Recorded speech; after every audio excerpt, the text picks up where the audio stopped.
Scarlet fever, स्कारलेटिना fever और रक्त ज्वर, ये इसके ही नाम हैं।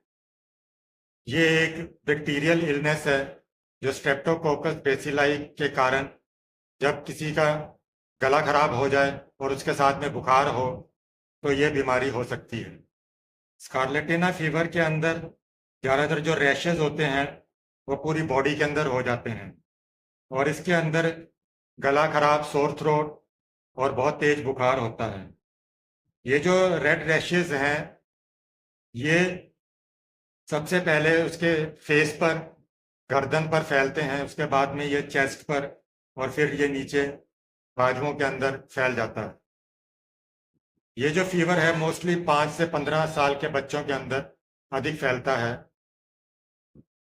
इसके अंदर नाड़ी बहुत तेज चलती है, बुखार बहुत तेज होता है, शरीर पर जो लाल रंग के और रक्त जो उद्वेग हैं, रैशेज हैं, वो उत्पन्न हो जाते हैं और अंत के अंदर उनकी छाल निकल जाती है।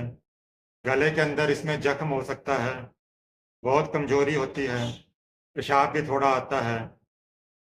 तो स्कारलेटिना फीवर के अंदर इस तरह के सिम्टम्स दिखाई देते हैं। ये 3 प्रकार का होता है।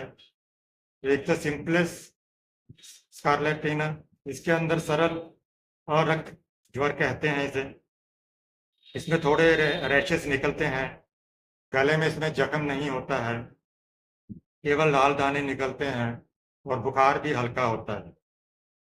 स्कारलेटिना एंजियोनोसा जो है उसके अंदर गले के अंदर घाव हो जाते हैं, युवला या उपजीवा जिसे कहते हैं, तालु मूल है जो, वो फूल जाते हैं। डिप्थीरिया की तरह के सिम्टम्स इसमें दिखाई देते हैं और जख्म कभी कभी लैरिंक्स के अंदर भी हो जाता है।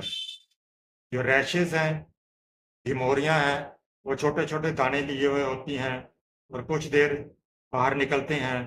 ये नाक के भीतर भी इन्फ्लेमेशन प्रोड्यूस करती है। बुखार इसमें अधिक रहता है और इसमें जीवन की जो आशंका है वो थोड़ी अधिक है। स्कारलेटिना जो मेलिगना है इसके अंदर बहुत ज़्यादा बुखार है, ये ब्रेन के ऊपर भी हमला कर देती है। गले के भीतर का जो रंग है वो घोर काला ब्लैकिश दिखाई देता है। ये प्राणघातक जख्म इसमें हो जाते हैं। जख्म अगर सड़ते हैं तो रोगी का प्रलाप और बढ़ जाता है। दाने एक बार निकलते हैं, एक बार गायब हो जाते हैं और इसमें प्रायः उसकी मृत्यु भी हो सकती है। रोग का जो कारण मैंने आपको पहले भी बता दिया, ये एक प्रकार से बैक्टीरिया के कारण होता है। इसमें रोगी के शरीर के अंदर गले के बीच में जख्म हो जाते हैं, पस पड़ जाती है। रोगी को फिर गरम गरम कपड़े वगैरह से लपेट कर रखना चाहिए। तो दूध और तरल वाले पदार्थ देने चाहिए। और रक्त ज्वार के अंदर जो इसके अंदर ब्लड पॉइजनिंग है वो कई बार बहुत ज़्यादा हो जाती है, इसलिए रोगी को आराम करना चाहिए। उसको घर की चीज़ें डिसइंफेक्ट करके देनी चाहिए। इसके अंदर जो लक्षण है, इसके अंदर पहले एकाएक ठंड लगती है, शिवरिंग होती है, फिर बुखार आता है। शरीर का जो तापमान है वो बहुत बढ़ जाता है, गले के भीतर लाल हो जाता है, दर्द बहुत होता है। गले के भीतर जो लाल रंग है और जो दर्द है वो इसका एक प्रधान लक्षण है। बुखार आने से प्राय 2 दिन बाद गहरे रंग के जो लाल रैशेस दाने निकलते हैं। बुखार इसके अंदर 104-105 डिग्री सेल्सियस तक रह जाता है। रैशेस मैंने पहले बताया जैसे छाती पर, गले में होते हैं, फेस पे होते हैं, उसके बाद में ये हाथ पैर और पूरे समूचे शरीर के अंदर फैल जाते हैं। बहुत से दाने एक साथ जो मिल जाने से चकत्ते की तरह भी दिखाई देते हैं। कभी कभी ये पहले ही चिपके हुए और इसके अंदर लेप की तरह से बाहर निकलता है। ये जो हाथ से दबाने पर ये चमड़े का जो रंग है वो थोड़ा सा कम कम दिखाई देता है और उसके बाद में ये फिर घोर लाल रंग का हो जाता है। ये दाने प्राय 7-8 दिन के बाद में गायब होना शुरू हो जाते हैं और चेहरे और शरीर पर एक तरह से जली हुई भूसी उतर जाती है और कितनी ही बार हाथ पैर पे जो चकत्ते हैं उस तरह का चमड़ा दिखाई देता है।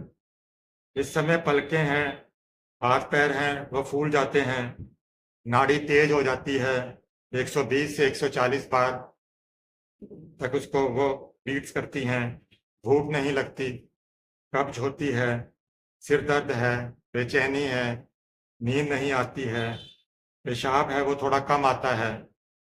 और इस तरह के जो उद्भेद हैं, जो स्कार्स बनते हैं दानों के ऊपर, वो जब उतरना शुरू हो जाते हैं तो बुखार भी घटना शुरू हो जाता है और पेशाब का परिणाम है वो भी धीरे धीरे बढ़ना शुरू हो जाता है।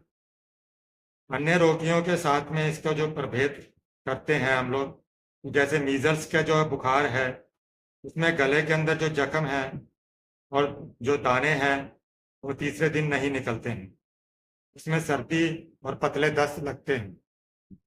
जो चेचक की बीमारी होती है अक्सर तीसरे दिन या चौथे दिन उसके अंदर गोटियां निकल आती हैं, समूचे शरीर के अंदर दर्द होता है। डेंगू के अंदर जो बुखार है उसके अंदर हड्डी तोड़ बुखार कहते हैं, पूरे बॉडी के अंदर बहुत ज़्यादा दर्द होता है। डिप्थीरिया से इसको कैसे डिफ्रेंशिएट करते हैं, ये इसमें रोग धीरे धीरे आक्रमण करता है और शरीर पर रैशेस नहीं निकलते हैं। इस तरह से हम लोग स्कारलेटिना फीवर को इन बीमारियों से डिफ्रेंशिएट कर सकते हैं। इसके अंदर जो मोस्टली मेडिसिन होम्योपैथी यूज होती हैं वो सिम्टम्स के आधार पर ही और सिमिलिया के हिसाब से ही यूज होती हैं। कुछ मेडिसिन के मैं नाम बता रहा हूँ, जैसे एक्ोनाइट है, आर्सेनिक है, एपिस, वेलाडोना, बैप्टीशिया, ट्राइनिया, carbo veg, helleborus, hepar sulph, lachnanthes, ferrum phos, mercurius, acid mur, acid nitric और रस्टॉक्स है। स्कारलेटिना फीवर के अंदर इतना ही। Thanks for watching.